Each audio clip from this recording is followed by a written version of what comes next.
Shalom! Ako si Rabbi Rich. Ngayon ay tinitingnan natin ng partikular ang pagtatapos ng turo ni Rab Shaul sa Cartas Corinto 7:38. Sa talatang ito, binuod ni Shaul ang isang malalim na katotohanang mesiyaniko. Sinabi niya na ang lalaking nag-aasawa ay gumagawa ng mabuti. Ngunit ang lalaking hindi nag-aasawa ay gumagawa ng higit na mabuti. Upang maunawaan ito, dapat nating tingnan ang konsepto ng pagtawag. Ipinaliwanag ni Shaul na ang pag-aasawa ay isang banal na kalagayan na ibinigay ni Adonai. Hindi kasalanan ang pumasok sa pag-aasawa. Ngunit ang higit na mabuti na tinutukoy ni Shaul ay tungkol sa buong debosyon. Sa kaisipang Hebreo, ang paglilingkod sa hari ay nangangailangan ng nakapokus na puso. Ang pananatiling walang asawa ay nagbibigay daan na maging malaya mula sa mga normal na problema ng buhay may asawa. Nais ni Shaul na ang mga nanampalataya ay malaya sa pag-aalala upang makapokus sa gawain ng Panginoon. Ang may asawa ay likas na nahahati sa pagitan ng pagpapalugod sa asawa at paglilingkod kay Adonai. Hindi naglalagay si Shaul ng mga paghihigpit sa sinuman.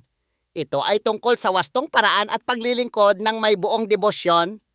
Kung tinawag ka ng Diyos na manatiling walang asawa, madalas niyang inaalis ang pisikal na pagnanais upang makapokus ka sa Kanya.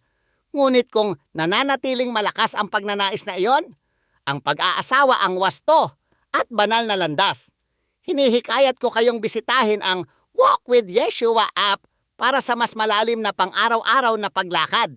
Dapat nating tandaan na ang pag-aasawa ay isang bigkis na tumatagal hanggat buhay ang asawa.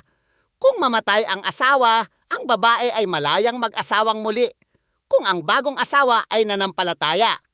Kahit dito, binigay ni Shaul ang kanyang hatol na mas mainam ang manatiling walang asawa upang manatiling nakapokus sa espiritu.